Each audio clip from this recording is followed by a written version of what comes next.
What is going on, everybody? We're here and we are live.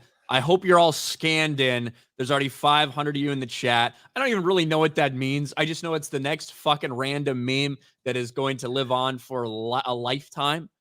Something about scanning in, 199 scanning in, whatever the hell that means. I assume Jay has something to do with that. So he's here to explain himself. What's up, Jay? Yeah, there was a guy. What's up, man? There was a guy that came in. They're like, so, Jeremy, you can't make videos anymore because you're not getting any traction. Way to scan the audience into super chats. He just threw that out there. It was just like, I'm like, oh, Jeremy, you got it. And his name was, I think his name was Tim Chung. So, or Tim Hung, something like that. Tim Chung. Yeah. That's part of our Asian audience. Yeah. He wasn't happy that we go live every day. So he wasn't too happy about that. But Ryan, I forgot to mention that I wanted to share this before the show starts. We got every Netflix series. No. that is it. We should talk about that too. Okay. Because I've got some inside stuff from some people that want to do a review on that show. But it's not very inside. It was very public, all on my timeline. Well, the YouTube audience might not know. Oh. The Facebook world out there, they want to know what's going on with this, man. They want to know what happened. They want to know what happened to RK Outpost, Ryan. They want to know exactly what's going on with this picture of you that's going around. They don't know like we were all together just 2 days ago, and this one it's starting to circulate. I don't know what's, I was there, so I know what's going on. But Melanie was in town, and everybody. What am I supposed to do? All right, like all these people, Beardo's cross-arm posing, Jed's hands in his pockets, smiling. Chris is doing a little hip thing. Melanie's doing the peace sign. Jeremy, I think, is doing a peace sign. Steph's like holding up her hand so people can see her in the back. Tom's there. What am I supposed to do? Am I supposed to fucking pretend that I'm super excited to be hot as fuck, walking around, getting rained on? I don't know what to do with my hands in the picture. So, yeah, I mean, I felt like it was a normal picture, but a lot of people, really thought it was one of the best parts of that day. Listen, chat, Ryan might get mad at me, might cuss me out, and might get frustrated with me, but I'm sorry, man. I would rather hang out with Ryan than anybody. He makes me laugh more than anyone. I swear, these past few years, I've laughed more with Ryan than with anybody I've ever been with. And we were walking into Universal Studios, and the clouds were rolling in, and Ryan goes, I brought my umbrella. The rest of you could get effed. I was dying, man. Yeah. I was dying laughing when you just looked at the whole group when they're like, oh no, there's rain clouds coming. He's like, I brought my umbrella. The rest of you can get effed, man. Yeah, that's how I felt about it. I'm like, I went through all the effort. That's the entire reason I brought a backpack there. The only reason I had a backpack on was because I wanted to be able to carry the umbrella because I knew it was going to rain. So I knew these people were probably going to be bitching and moaning. Oh, we need go panic and buy ponchos. That's what happened, by the way, after it started pouring. And I was just happy as fucking could be. That was the happiest I was when it was fucking pouring down rain and I had my umbrella. It was great. I actually, I got to correct you on that. I think in the past 2 years, I have never seen Ryan laugh so hard than when my big dumb behind accidentally stood in front of this guy that was waiting patiently for a photo of he's laughing now. You see him? Wait, so like it's funny because it was someone else's misery, right? That was the funny part. And then Jay was the cause of it and he felt really guilty. So that added another layer of funny. There was a guy that was probably standing there for like an hour. If you've never been to Universal, in Diagon Alley, there's a giant dragon, and every, 30 minutes or so, it breathes fire. And it gives you little hints when it's about to breathe fire. Like, you could hear it, like, rumbling and stuff. So everybody gets their cameras up. The guy was really short, number one. He was, like, 5'2". And I'm big, and so when I heard, like, the dragon starting to cough up a bit, I literally just walked in the middle of all those people, like, at the last second, and the guy got a photo of the back of my head. he looks at me and was just like, damn. And Ryan just died. Ryan was pointing and laughing. It was the funniest thing ever, man. I was like, I felt bad.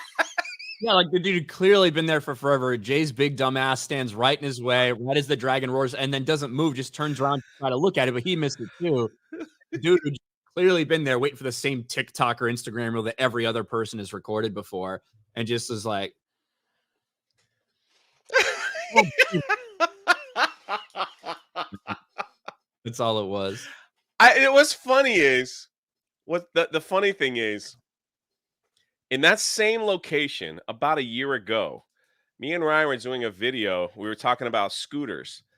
And right in the middle of Ryan, like giving an awesome rant about scooters and how, people should walk, like mostly fat people just get them because they're lazy. A big fat person almost ran over Ryan in a scooter.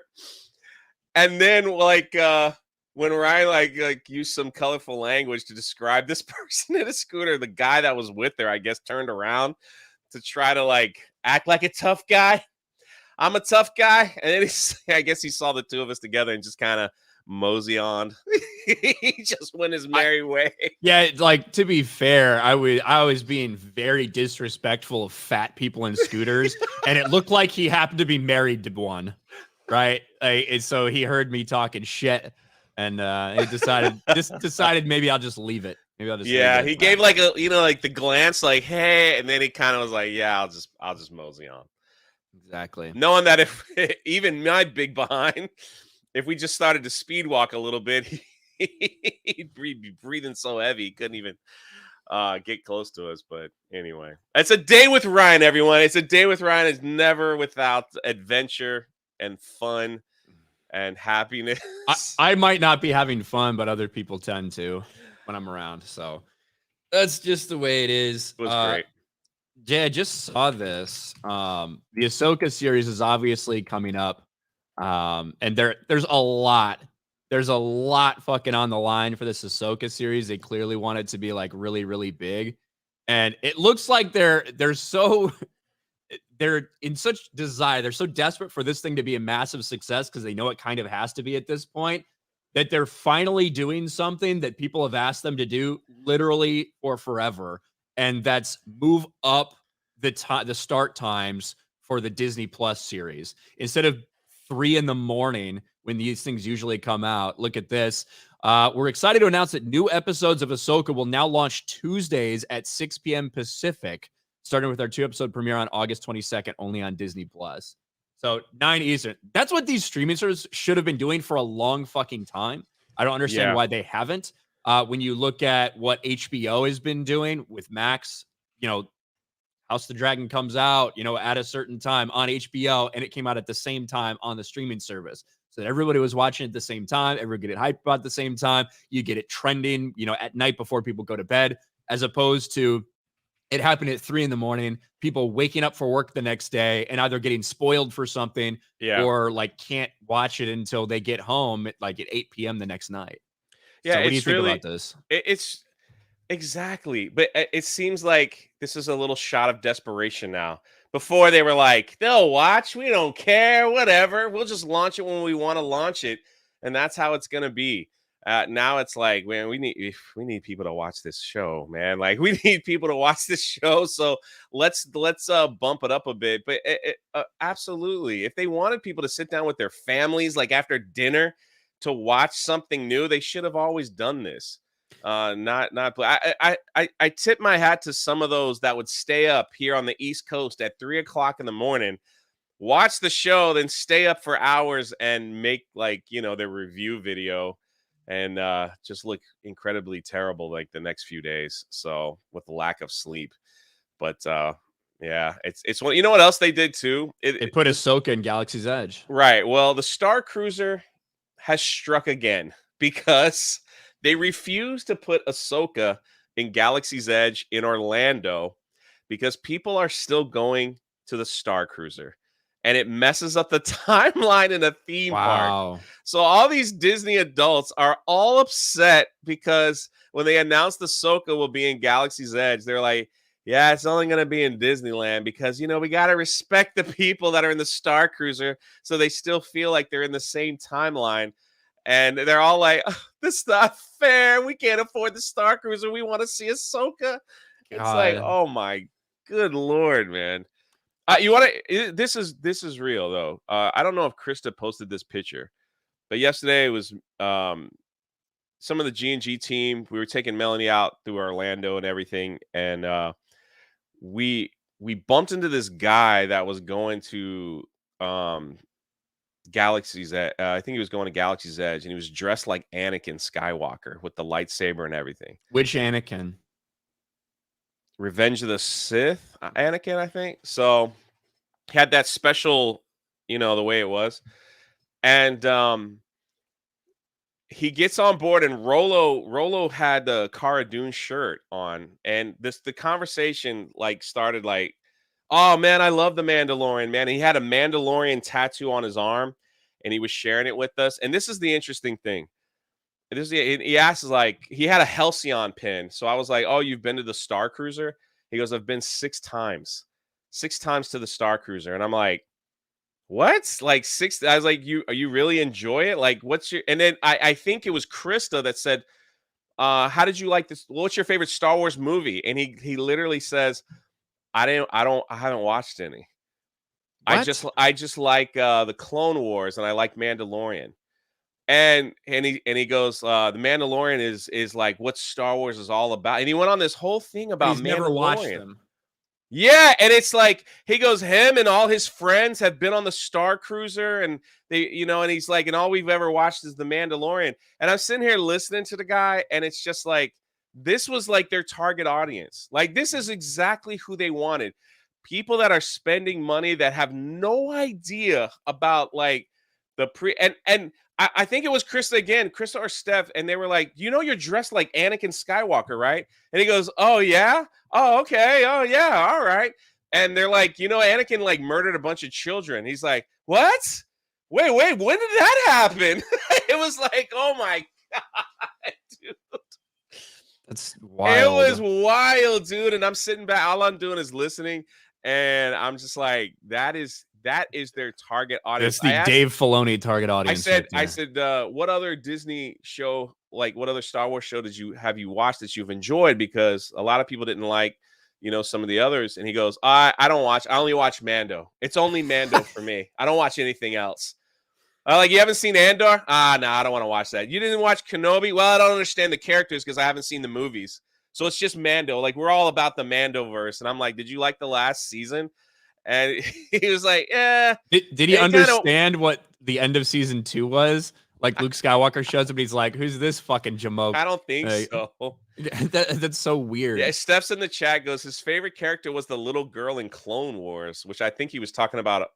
We thought he was talking about Omega. But I don't. He just Ahsoka. Yes, he was talking about Ahsoka, and we said like there's an Ahsoka series coming up. And he was like, "Well, we'll watch it if Mando's in it." So and it was wild, man. And he's like, "Yeah, I'm meeting a bunch of friends." He was dressed. They were heading off to Disney, and it's just like, we like left that conversation.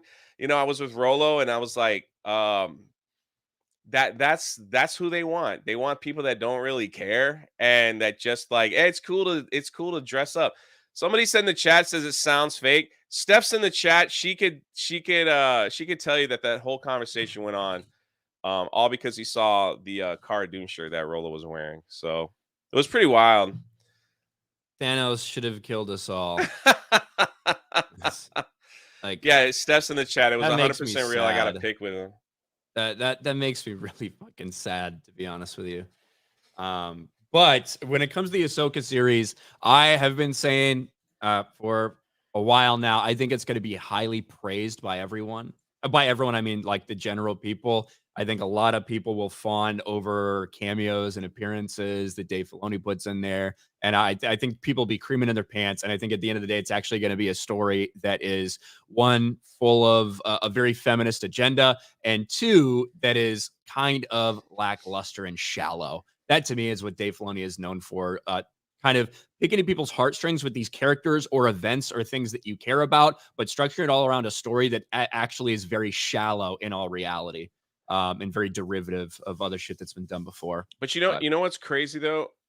I think the other shows have been so bad that if this one is like a hint of good, that's why it'll look better than everything else. So like he doesn't have much to he's it's not like he's like going against the curve or anything. It's just everything has just been so bad well, that if he I heard, if you've so far what I've heard about it for the people that have seen the first 2 episodes is that if you're a fan of Star Wars Rebels, you're probably gonna love this, right? At least in the right. first 2 episodes. Um, Right. It's like a there's a Rebels fan continuation. base out there, right? There is a Rebels fan base out there for sure. I don't know how big it is and the kind of numbers it's going to pull. Is this going to pull Mando numbers? Is this going to pull Obi-Wan numbers? I think it has a chance to. I really do. Especially them moving up the time slot like they are. They're very specifically doing a 2-episode premiere for a certain reason. And it's so they have an hour and 30 minutes worth of streaming that they can kind of count towards those Nielsen streaming ratings. This is why they're doing it. Because if they just debuted a 45-minute show, they would only have 45 minutes for people to watch to rack up those streaming minutes. They want to double that so they can potentially get up there on top of the Nielsen streaming charts. That's their attempt. That's what they're going to try to do with this. We'll see how it goes for them. But I don't know. I think in general, most people are going to be pretty positive about it, and I think I'm going to fucking hate it. I think I'm going to despise the show. I think it's going to be Force Awakens all over. That's what it's going to feel like to me. But I guess we'll see. Of course. Of course. And did you see Chopper is going to be in it? Yeah, I wasn't really much of a Rebels person, so I'll probably I don't know what's going on. The rumor is he's going to go out in a blaze of glory. He's going to Chopper's going to go on a suicide run with the Ghost to save a non-binary child from the Empire. He's going to go out in a blaze. I know the leaks are out there, but I can't find them. I've been searching.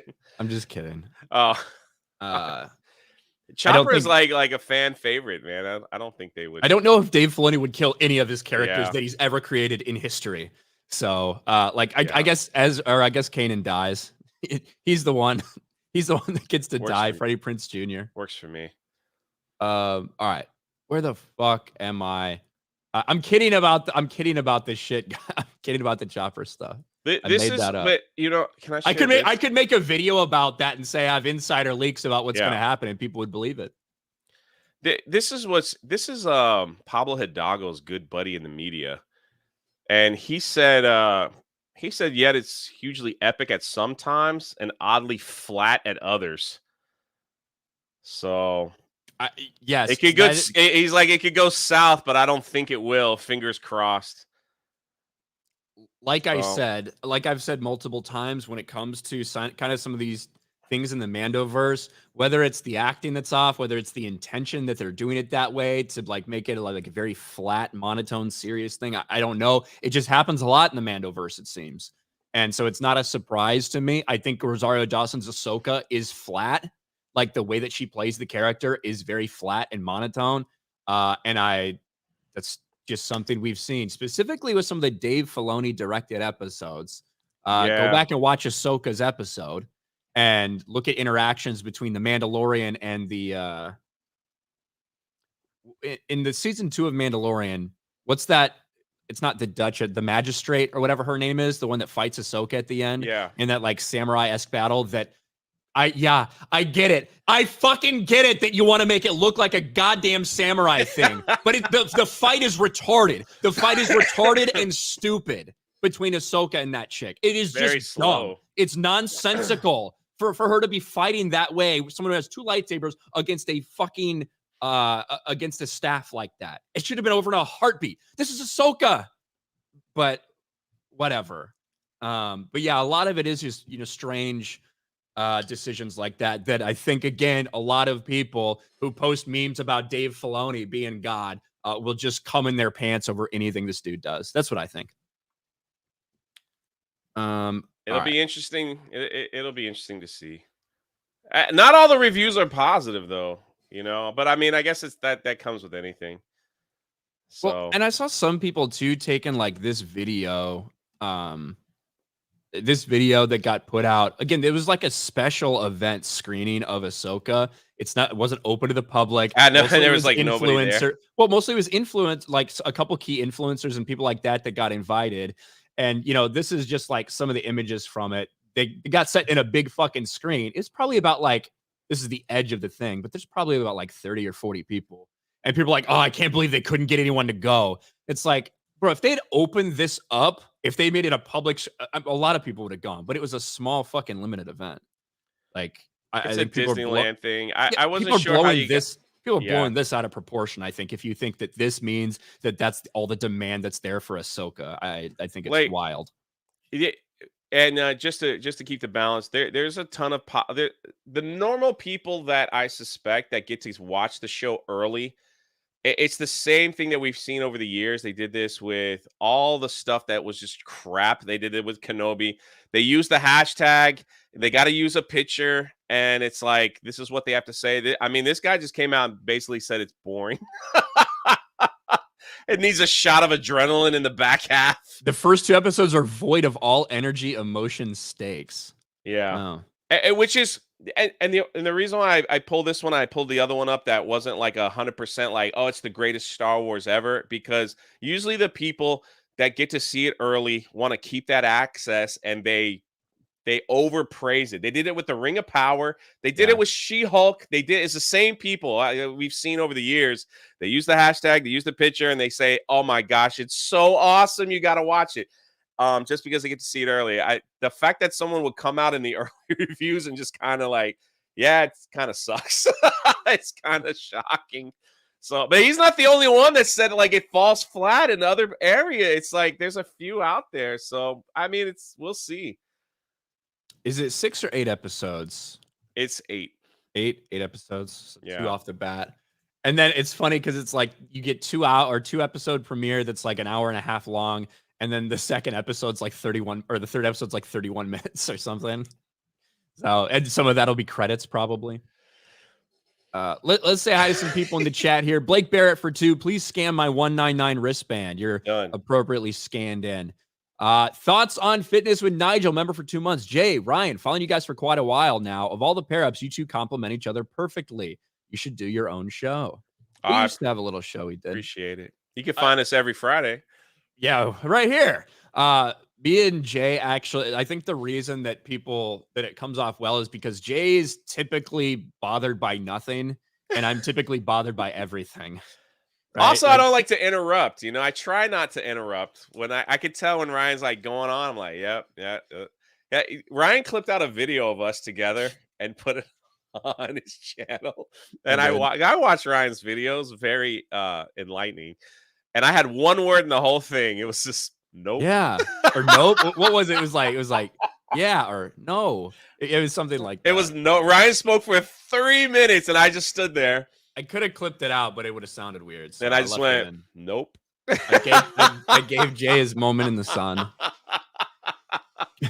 I was so I left that comment in the video. I was like, I got one word in this. That's pretty awesome. Awesome. Steel Leg of History for 199. Be blessed, you two. Proud of you. Thank you. Thanks, man. Elkid Barrett for member for a year. Scan AACRK 199. Buzz error. Please try again. Sorry about that. The Clear Site for 1. Hey Jay, did you know you're too good for G&G? No,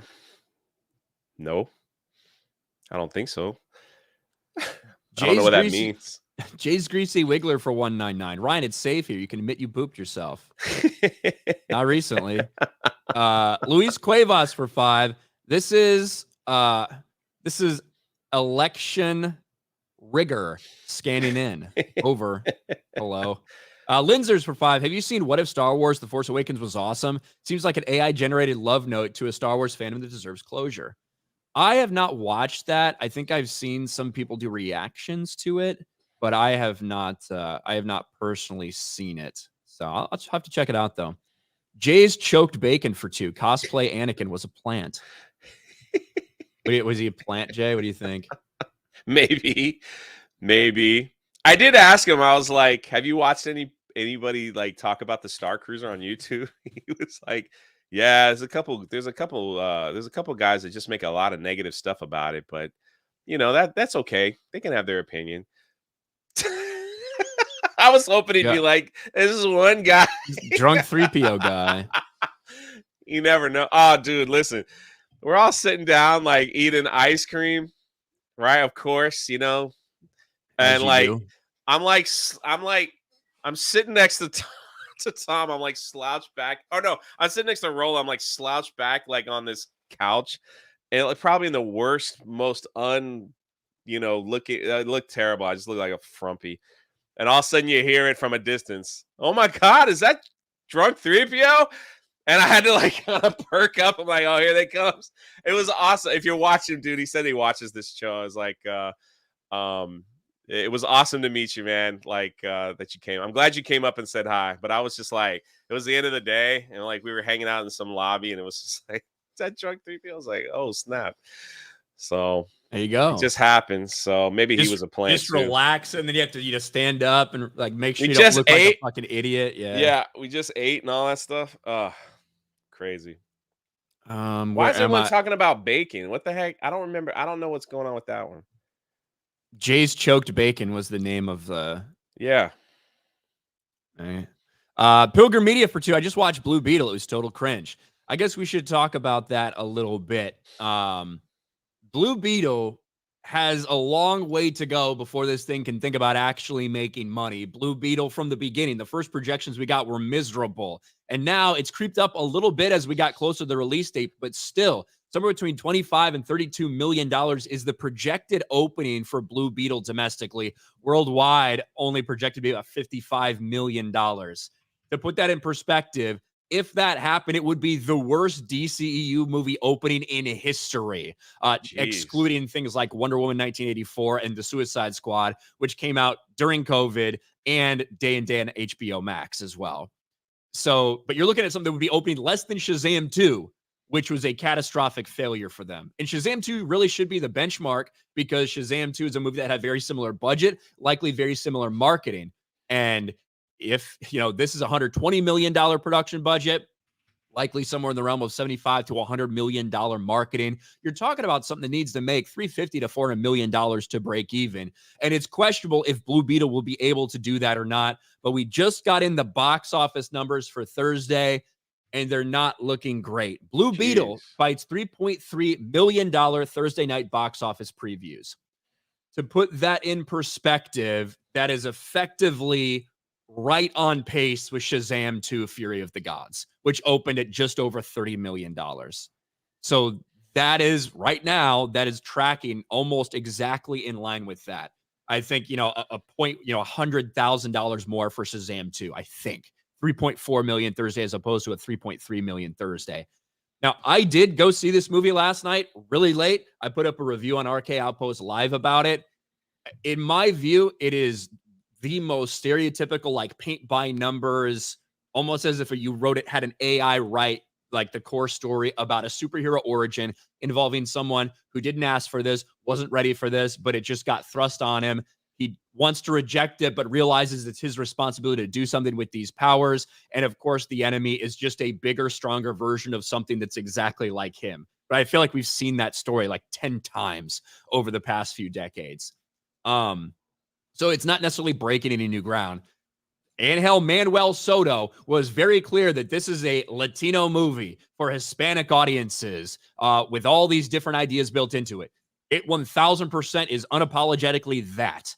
Now, Hispanic audiences might really connect with some of the humor and some of the references and some of the interactions with the family. If you're not, you might have a hard time connecting to some of it. It's a family movie. Like family is a central theme in the movie. And I think that was a good part. And some of it worked well. But the family interactions in and of themselves, it was a very cultural thing. So for me, who had no idea what these references were and didn't understand any of it, the other people, the Hispanic people in the audience, they loved it. They thought it was hilarious. It went over my head, or I didn't understand a lot of these references that were going on. So we'll see how most people view that stuff. There was some heavy messaging about. I heard you're white man bad. Yeah, in this case, rich white woman bad. They got very Okay. progressive with it. Rich white woman bad, but a central theme in this entire thing is brown people getting pushed out of their homes by rich white people, brown people being oppressed by rich white people, stuff like that. Legal immigration analogies and things of that nature. It's not the worst movie that's come out over the past 2 years, superhero wise. Certainly, it doesn't break any new ground. It's very derivative, and in my opinion, is going to be too heavy handed for some people. I do, however, think that I think that there's going to be a decent amount of people who really connect with that story, like that they see themselves represented in it or whatever, or like can really relate to the humor that's going on in it and those references and those family interactions. I think there's going to be some of that out there, but I just don't know if it's going to be enough to carry this thing to a decent box office. That's the thing is like if there's not enough balance in it, then it's just catered to a certain demographic, and then you've limited yourself to any type of box office or financial, moving forward, something bigger. So Maybe, but you look at something like Barbie, right? Barbie unapologetically was made for female audiences. You know what well, I mean? And they've got a 70% female audience going out there and supporting it, and it's massively successful. But this one is a Latino movie about a Latino superhero made for Latino people. That's what it is, made by a Latino director. And we'll see how it plays with everybody. I don't know how I don't know if like the way I came out of it is the way that most people that aren't Latino are going to come out of it or not. I guess we'll have to see. But 100%, that's what they laid it out. They said that's what it was going to be about it fucking yeah, that's imperialism and true. about the struggles of Latino families and shit like that. That's what they said, and that's what it is. I have zero interest in seeing this film whatsoever. So I'm I glad you watched it for me, and I caught your review so I could kind of figure out what exactly is going on here. But that's really sad, though, that it's anytime, it just seems like, yeah, these origin films, the origin story is just paint by numbers. One guy finds something, and then there's a bad guy that has a little bit more power. Then you got to figure out how to beat him, and that's it. It's like, yeah, thanks. Seen it yeah, before. it's like, oh, I didn't ask for this, I didn't want this, blah blah blah, and then somebody in your family, convinces you, hey, hey, I say these things happen in life and you have to deal with it. And they give you things for a purpose, man. And then you're like, yeah, you know what? This is my responsibility. I can do something with this. With great Blue power. Beetle, go! With great power comes great responsibility. Right. And the positives of the movie, Zolomar Dueño, who is Miguel from Cobra Kai, I think he's good in this. I think I think his energy is good. He's very likable in the role. So he's good. I like the fact that they did focus on family. That was a good thing, in my opinion. The good focus on this core family element. I didn't like how they utilized that thing to push some other message. And the family itself, they overstayed their welcome. They got really fucking cringe and annoying. And I got tired of it. But in terms of the theme of family, I liked that aspect of it. They did a lot of good. They did a lot of references to Ted Cord, way more than I thought, including some possibility stay for the mid-credit scene, I guess, if you care about it. But I was wondering what they would do with that. I guess you can't spoil it, but there was there other DC superheroes? And if we do, Batman was mentioned as a fascist. So no cameos. So Batman and Superman and Flash all get mentions. they get in mentioned. this. So they like exist in the universe, right? And the Rudy saying the Batman is a fascist line it's stupid and cringe. I don't think it's explained. He is a guy who like believes in conspiracy theories and shit like that. He thinks he thinks the Blue Beetle was awesome and like, oh, he gives back to the people, but Batman's a fascist. That's how he views it. Yeah, the bad things that it was cringe and unfunny at times to me. Heavy-handed messaging.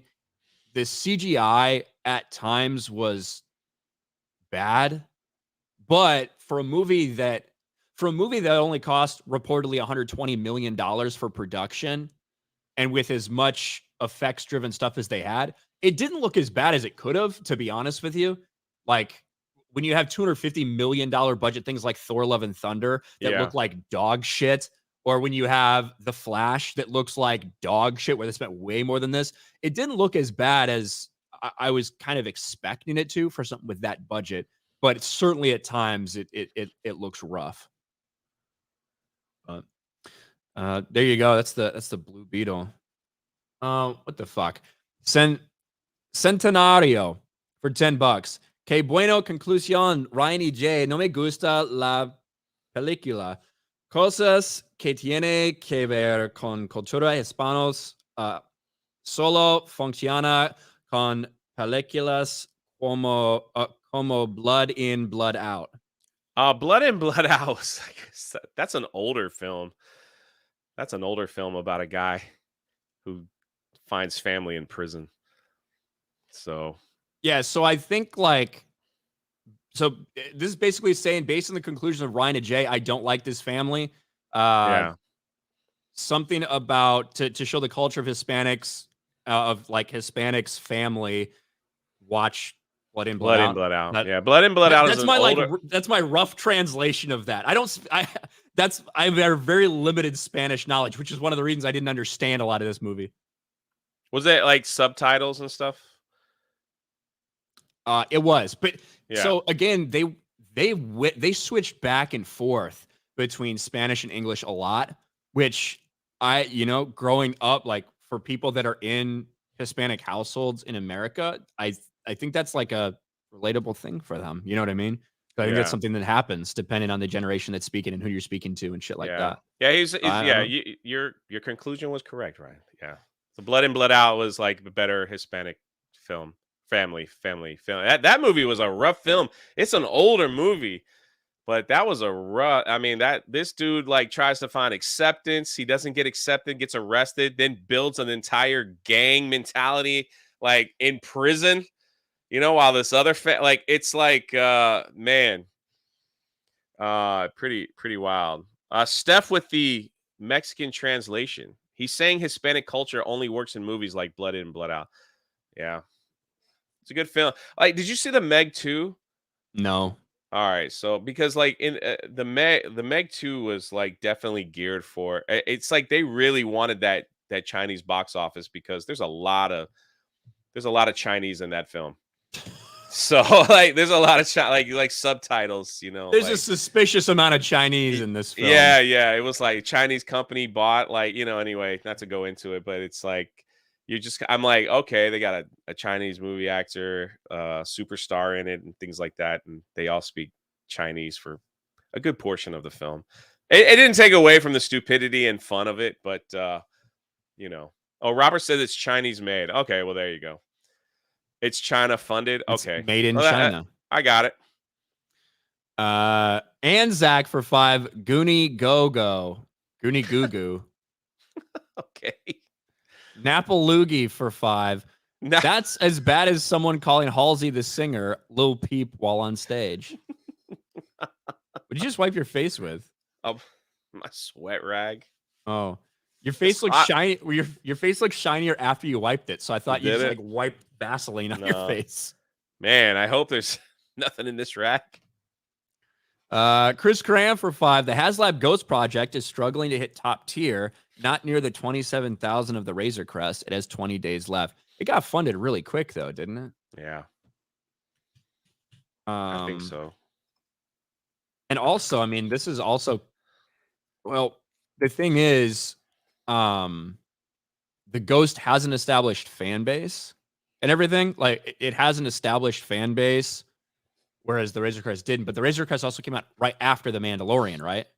I think it's hilarious that the people bought the Razor Crest and then they blew it up. They blew it up 2 weeks wild, later, dude.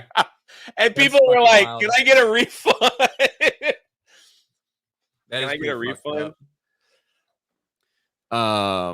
Let's see. Oliver Morgan for $5. One of my friends works on these Disney Plus shows. From what I've heard about it, it's Obi-Wan, but it was made to be clippable for social media. That's what Ahsoka feels like.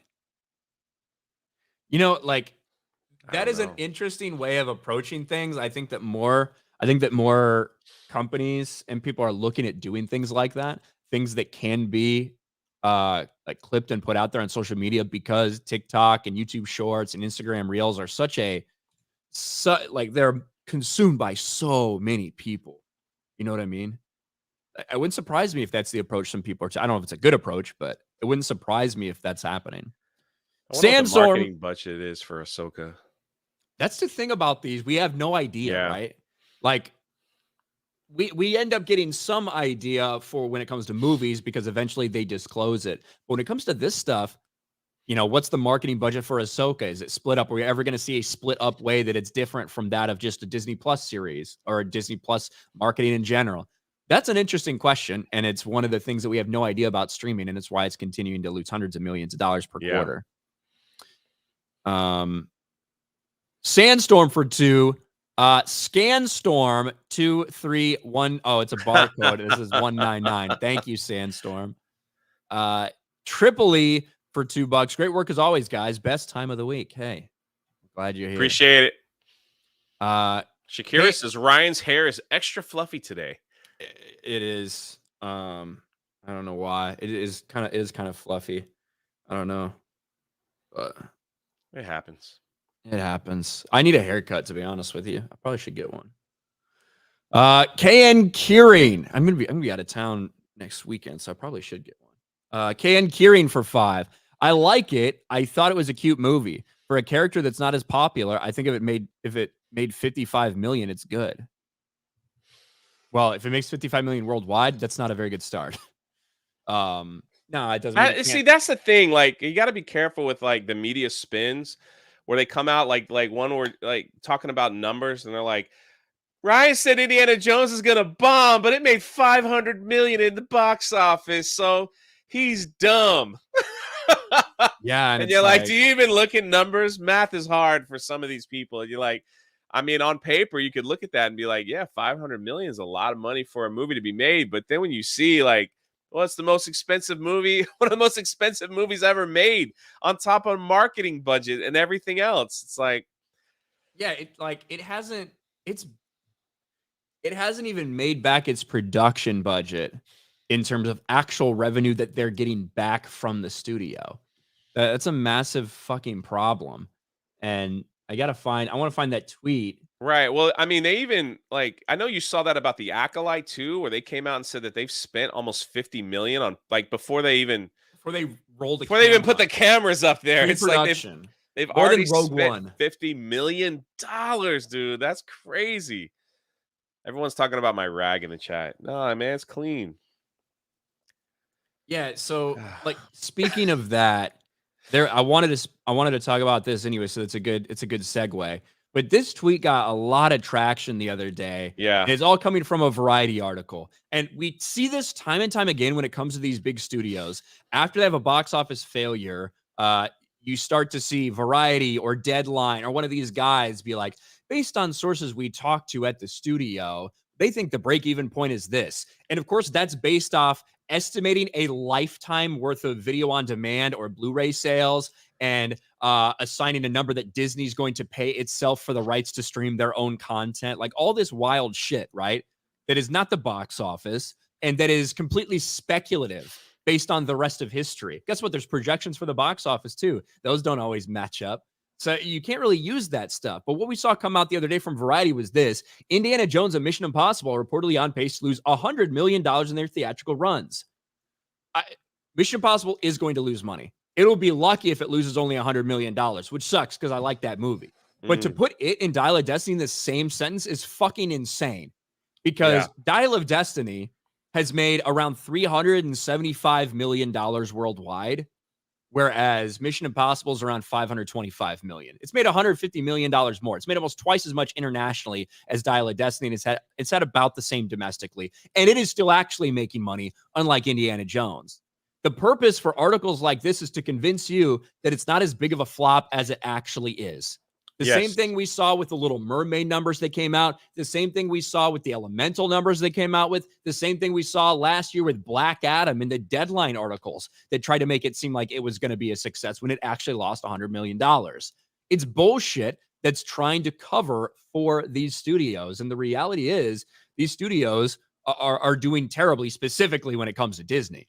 Disney, everything they've put out nearly has been a failure for them this year. And it doesn't look like they're going to recover anytime soon. I mean, what's gonna like Indiana Jones flop, Haunted Mansion flop, Elemental lost money. The Boogeyman, I have no idea, to be honest, how much that made. Little Mermaid lost money. Guardians of the Galaxy 3 may have just barely broken even because of the massive budget and the massive marketing. Congratulations. When you look at so much of this stuff, it's just bad news after bad news. What's going to make money for them? The Marvels, A Haunting in Venice, Next Goal Wins, Wish. That's what they have to rely on over the next. The only movie I know about that is The Marvels. I don't even know what. You ever heard of Wish? Wish is a Disney animated movie. It's about a black girl and a goat. It's not ringing a bell over here. What's Next Goal Wins? A soccer movie, I guess. I don't know. That's literally just a guess of mine. You don't know what the Boogeyman is a Disney movie? I don't even know what that is. I don't know. I'm not sure. I'm not sure how that one did, to be honest with you. But when you have things like this, all of a sudden it gets around and it gets picked up. The headline gets picked up by Screen Rant and IGN and probably like all these different things to spread the word. Indiana Jones is going to lose $100 million. No, it's going to lose way more than that. Between the $300 million projected budget, which is probably way fucking more when we actually get it, when it's all said and done, when the UK has to report some of those numbers, between that and the massive marketing budget, at a bare minimum, the most conservative estimate is that Disney has $400 million invested. It's definitely more, certainly more, but let's go with the most conservative number. Right now, they have had $375 million at the box office. When you do all the breakdowns, it comes down to about $175 million that's actually coming back to the studio. So you're sitting there at least $225 million in the hole, probably closer to $250 or $300 million in the hole for this movie. Jeez. And they're trying to pretend like it's only losing $100 million to cover their ass. Like it's embarrassing. Everything's fine. It'll be okay. We had Avatar 2. And now they're getting sued over that. I know. Disney's getting sued for people that invested in movies involving 20th Century Fox productions, people that were financiers, who they said that Disney has done everything to try to hide money from them and not pay out what they're owed, basically. And going back, or getting out of certain contracts or not putting up where it was promised to be put up so it can get put on streaming somewhere, and then they don't get any revenue from it. Disney's being sued by a massive fucking financial company. You know what the total is for? Like, is there like a number on it, or is it? They don't know yet. They want a percentage. Okay. Basically, they've been able to look at like one set of books, and they estimate that they lost out on like $60 million. But because they have a fucking page full of different movies they've been involved in, they suspect that it's well above hundreds of millions of dollars when they actually get discovery and get to see all this stuff. So they're expecting it to be probably $1 billion lawsuit. But right now they can only show like $50 or $60 million in losses. But yeah, it's rough. All right. Where was I? KN Kieran for 199. How can everyone not relate to family? Well, you certainly can. Like I said, you can. But when it comes to a lot of the familiar interactions in it, a lot of the references, it's just full of things that are very clearly meant to be for people that are from a Hispanic household. A lot of the comedy, a lot of the references, and a lot of the things in there, that's what it's from. And it's to the point where you're sitting there and a lot of other people, might be laughing because they get it and you just don't, because you're not. You have no idea what this cartoon was, or you don't understand how these families interact because you didn't grow up that way. But in terms of, that's why I said the family aspect is good. But to me, there gets a point in time where it just becomes a little bit annoying and cringe. Andrew CR. What the fuck? Escanie el ciento 99. Is Spanish the theme today? Somebody's 29th birthday? Happy birthday. Happy birthday. Is that right, 90? What is November? November night. What's this? Escanilla el 199 is Spanish the theme today. Scan 199. Oh. Yeah, we were way off on that one. I was like, 99. So that is 19 and 9. Is that what that means? 199? Yeah. Okay, that makes more sense. No habla español. Hercules 199. Poquito. Hola, Ryan. Here's for trying to read Spanish. Thank you. Callum for 5. Trying.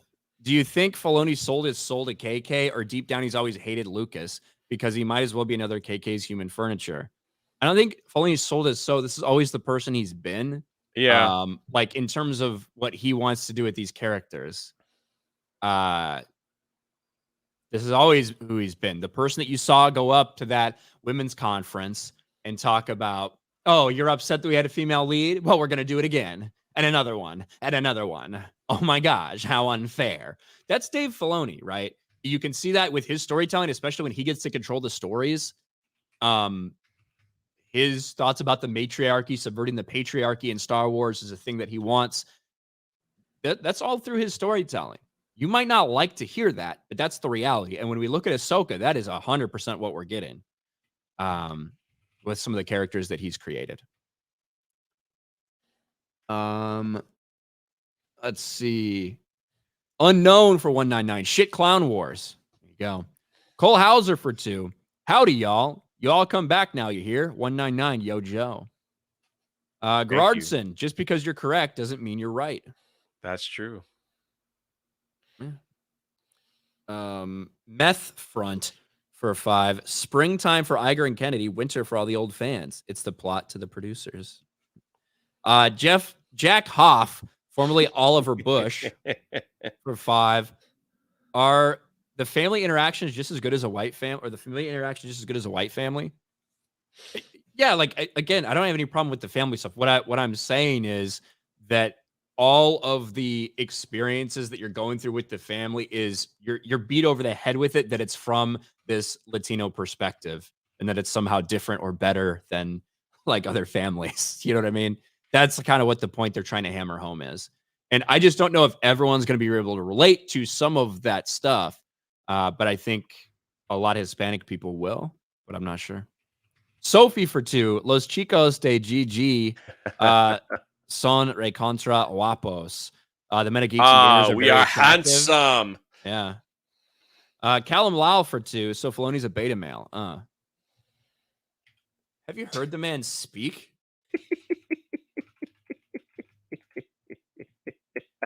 Like, bro, I remember back in the day, like, have you heard the man speak? But I just,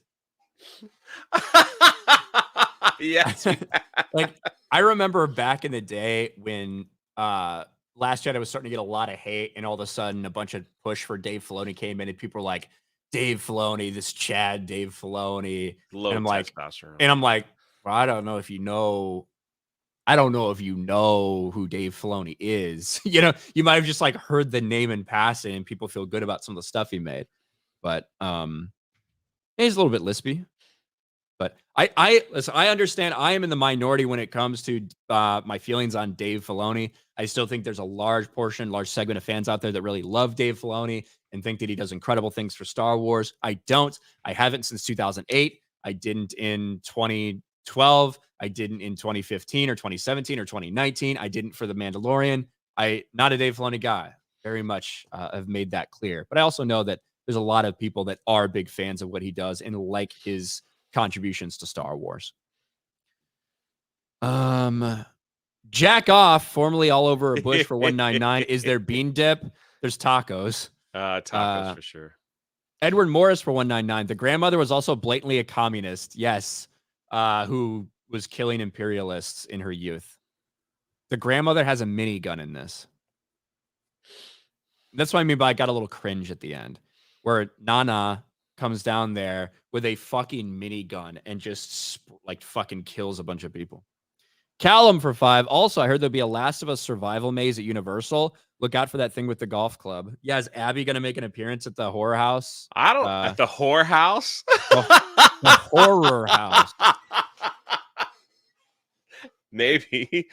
They haven't really released too much. They just released the names. I think the one house at Halloween Horror Nights, and yes, Ryan's gonna be going. Woo, I can't wait, man. Hopefully they have the deep fried peanut butter and jelly so Ryan can try it again for the Park Hopping channel. That You was loved that thing incredible, last year. dude. Was You that loved that. at Halloween or was it at Mardi Gras? Do you remember? It was one of them. I thought it was Halloween when we were all there together. It was like, I think it was too, but also some of those stands I get mixed up between Mardi Gras and Yeah. Horror Nights. But whatever it was a fried peanut butter and jelly sandwich. Was that the one that they covered in honey? Yeah. Oh my god, dude. I had it too. I wanted to I don't know how come Ryan after does that. it, man. Dude, I give the man props. I ate it too, and it was like a freaking cement brick on the side of my stomach. Ryan loved that thing, man. It was very good. It was heavy, but it was good. But the one house that probably gonna mess me up is the Exorcist house. I'm not really big fans on like demon possession. I don't know if I want to do that. That's just like it's gonna be really wild. That stuff is like demon possession is a really creepy thing. Yeah, I know. It's like that's the one thing. I believe it's real. Like, yeah, same. I've seen some really wild shit before. So that's gonna be like too scary. Like not too scary, but I just don't want it. It's gonna be too real, and I don't want to experience that shit. Not in that kind of setting. Yeah. So, Orozco for 2. Go ahead. I'm saying we'll stick to the. I want Ryan to wear his F Naughty Dog shirt, and we'll walk through the Last of Us house. They might not let you in the park. You can wear it underneath and then take it off. Like that'd be kind of funny. That'd be good. Orozco for $2 on Rumble. Okay, Ryan, respectfully requesting, are you retarded? Shout. You want me to say that to you? Are you retarded? Is that what you wanted? I tried to make it as much like the 199 clip as I could.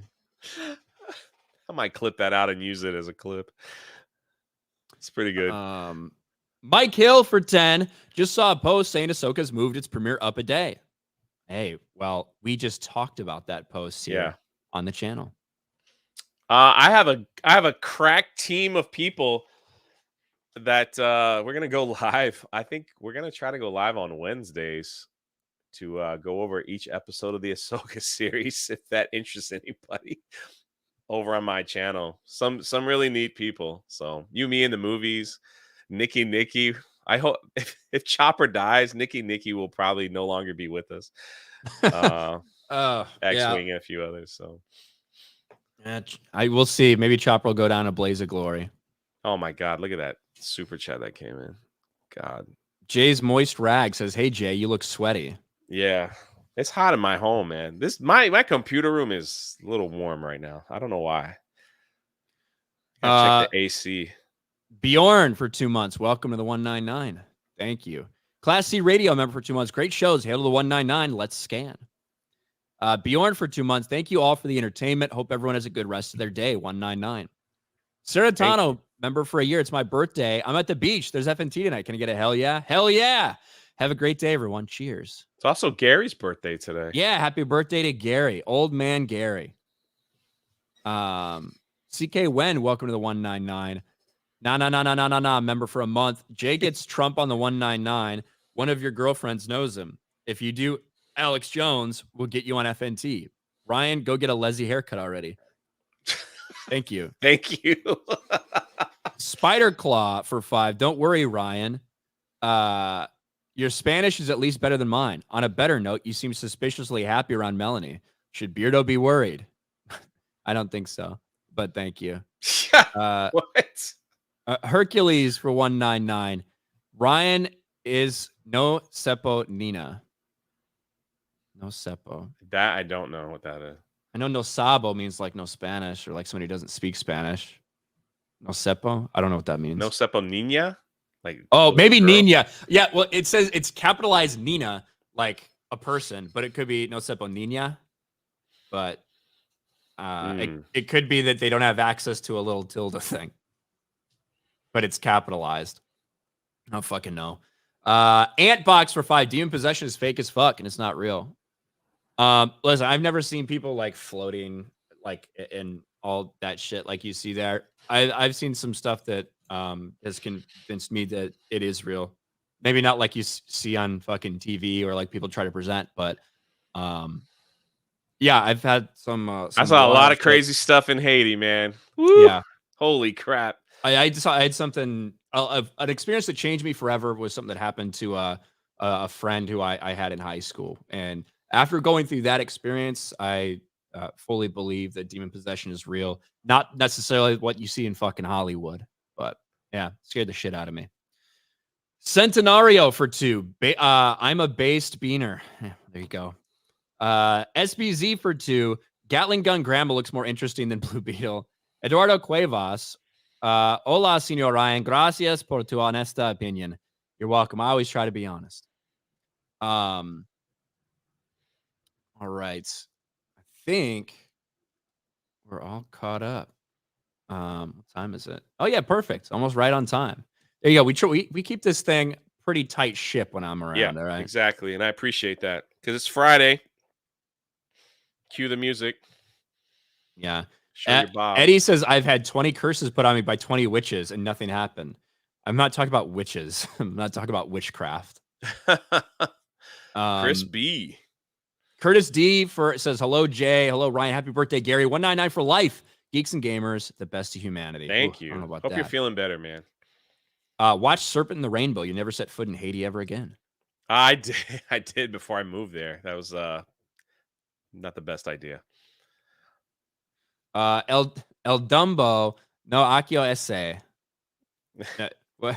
I don't know what the fuck. No AC yo essay. Is yo essay supposed to be separated from it?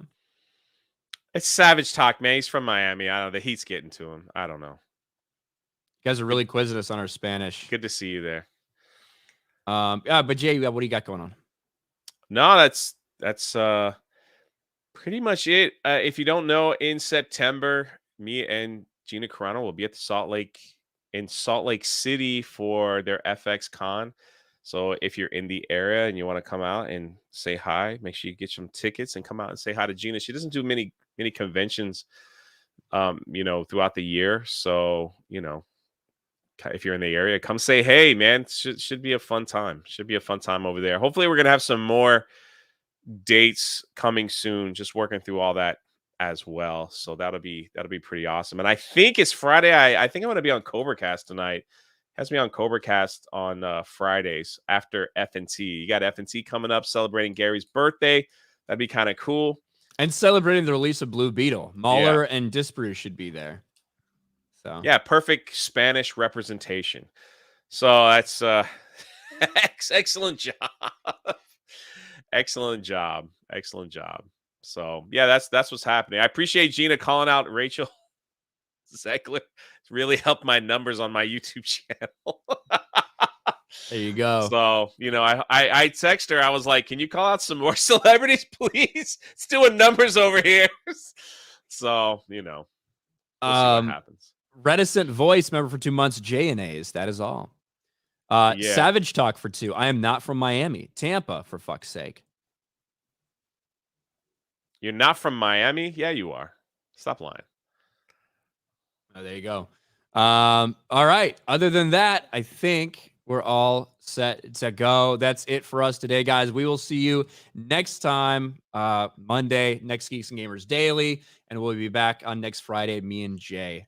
So have a good one, everybody. We'll talk to you later.